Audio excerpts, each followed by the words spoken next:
In 2016, Britain voted to leave the European Union. It was a truly historic vote.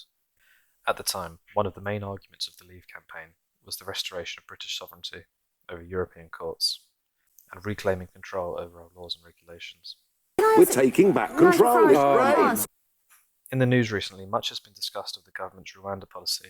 The plan was announced in April to send undocumented migrants to Rwanda, where their claims for asylum would be processed. The aim was to discourage migrants from attempting to cross the English Channel in small boats, following a huge rise in journey in the past couple of years. The Channel today was busy thanks to calm waters and fine weather, possibly a final chance for migrants who've spent the summer waiting for an opportunity to reach the UK. Supporters of the policy say it will act as a disincentive for people to try and enter the UK illegally from Calais and other areas close by in the north of France. I support the policy. I support us having borders. I support stopping and dissuading people from engaging in illegal migration into the country.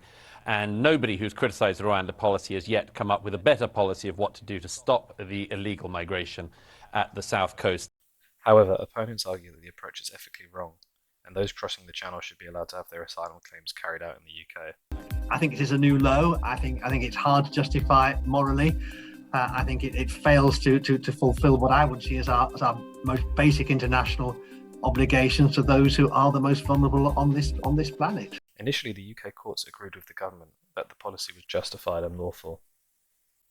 Flights were due to take place in the last few days, where these individuals would have their claims processed in Rwanda. However, despite the Brexit vote in 2016, Britain is still under the jurisdiction of the European Court of Human Rights. Currently, the European Court of Human Rights has grounded the flights going to Rwanda. To make the situation worse for the government, there is currently an ongoing conflict between the Congolese and Rwandans, two neighbouring African countries. A Congolese soldier was shot dead by Rwandan police in recent days, and this has escalated tensions between the two countries. These events favour the arguments proposed by those who are against the government's policy that Rwanda is a safe place for these people to go to. At the moment, our country is being attacked by a neighboring country, and we are not going to accept this disorder that has lasted for so many years in our country. And if we are gathered here today, it is to show our direct or indirect support to our armed forces. What is clear so far is that the European courts still have authority over British courts, and many of those who voted Brexit would want this to change. Many thanks for listening. Bye.